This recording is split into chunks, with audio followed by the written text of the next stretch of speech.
We're getting several angles on the program this morning concerning the issue on Grand Madagascar herbal cure. Is it really authentic? That's a big question. I know professors would like to answer this morning. But we are going to be joined. We are being joined now this morning on a conversation with Dr. Okamgba Okezie. He has participated on this program before on the platform. And he's a medical laboratory scientist. Of course, he's of the Abia State University, Uturu. Glad to have you join us this morning, Dr. Okezie. Hello, good morning, doctor. Good morning, sir. All right. Glad to have you join us. It's loud and clear now. A medical laboratory scientist of Nigeria, and you're also from Abia State University, Uturu. Sir, how did you receive the news of the presidential order for the Madagascar treatment for coronavirus? Yeah. To an extent, it is a welcome development, but will also be associated with mixed feelings. Mixed feelings.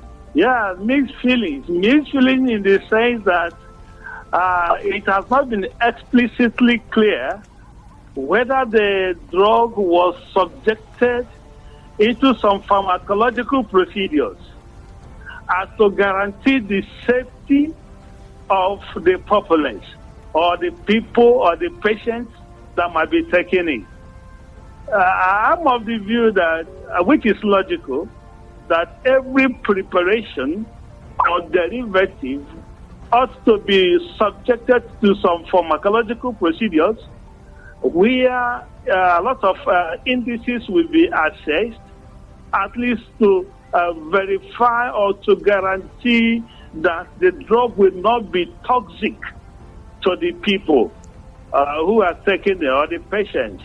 And so if maybe some standard procedures are yet to be carried on the preparation, it leaves some rooms to be desired, yet to be desired.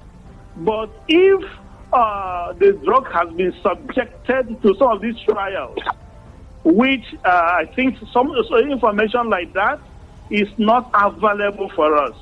Assuming such information are available, that it has been subjected to some trials and has been tested and certified fit for consumption without any toxicity, without any nefrosity, without affecting or eliciting some deleterious consequences on the patients.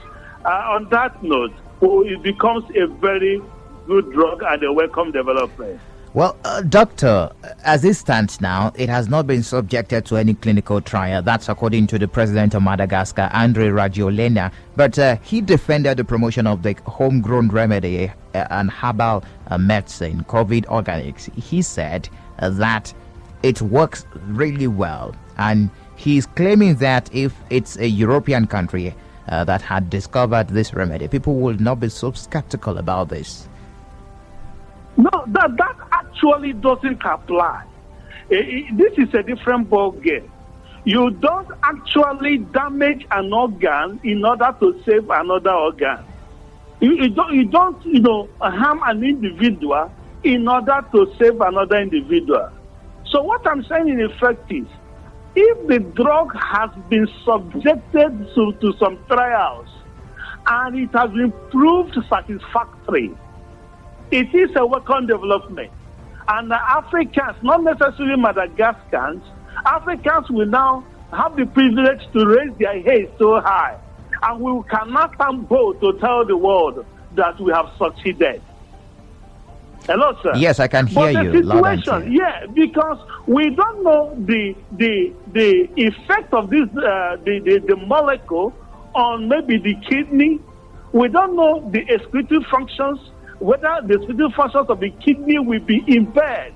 We don't know whether the synthetic function of the liver will be affected. We don't know whether some other vital organs in the body, like the heart, will be also affected. And so this is where the problem comes. Assuming these trials have been subjected, irrespective of where the drug is coming from, I think we will, on a personal note, with total submission, I will now lend credit to Madagascar and the rest of Africa. So since this has not been done, trying to say that if it's coming from the white man, I don't think it is necessary for now.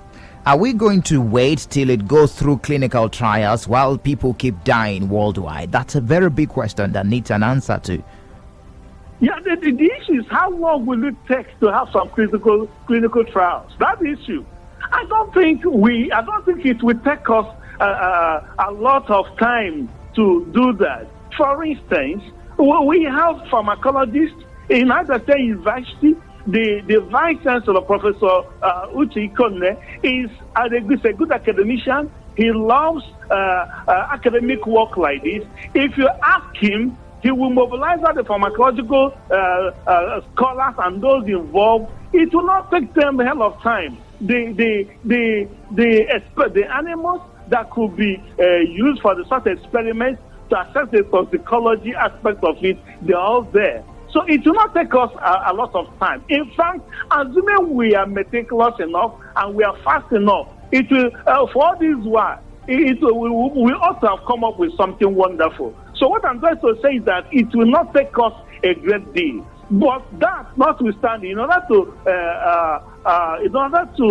make sure that we will not be carried away by the fear of unknown, there's nothing that stops us also from administering the drug to an extent, maybe as palliative measures, while the clinical actions are being expedited in order to make sure that the clinical trials is being conducted. It means that you are not so happy because here in Africa we're known to take herbal medicine a lot. You've heard of jadi and the likes now, and it has been cured largely with herbal medicine. Now it means you're not so comfortable with the fact that we're taking some of this medicine even before now.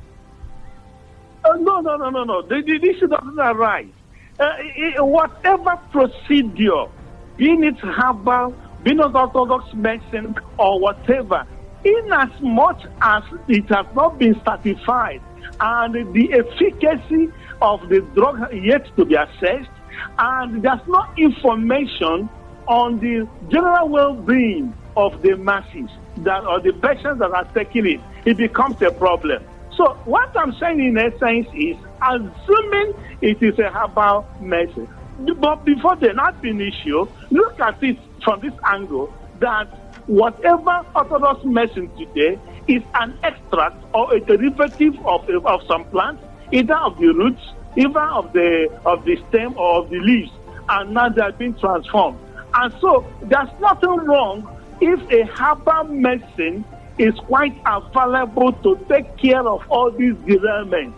But the issue I'm saying is that whether it is herbal or not, it is supposed to come up, the individuals concerned for preparing them, producing them, supposed to tell us about the mode of action of these drugs and to what extent, what will be the dosage in which the body will tolerate some of these drugs instead of running into some toxicity or some other deleterious consequences. Okay. Before now, we have also had our local researchers claim a cure. I'm talking about researchers from Nigeria now claim a cure for COVID-19. But surprisingly, there was no effort to even verify their claims. It is quite unfortunate. It's quite unfortunate, but I think it is not amazing. The reason will not be far-fetched us. We know our environment more than any other person. We are good at talking. We are good at giving necessary explanations. We are good at proposing, making some postulations without actually putting them to practice. So don't be surprised. Maybe after now, if time will be given to us much more later, we'll be able to x-ray how much is being given to us, how much we've been investing into research. Don't be surprised. Sometime later, if we will sit down to call for how the money has been disbursed and where they have been channeled, and how the people involved are using them, you will discover that they are not investing so much. Our people, Nigerians, may not be investing much. All that we're good at may be corruption, even when we are fighting war. Because fighting coronavirus is a war. and a way that we expect that we need to overcome. But in this circumstance, you can see some people diverting some funds that will be utilized in research, funds that will be utilized in some other good things. Don't be surprised, they are not coming up the way it is supposed to be. All right, Dr. Okamgba Okezie, chairman of the Association of Medical Laboratory Scientists of Nigeria, Abia State Chapter, and also a senior lecturer at the Abia State University, Uturu. Thank you very much for joining us this morning. Thank you, Wesley, sir. God bless. You're welcome. Well.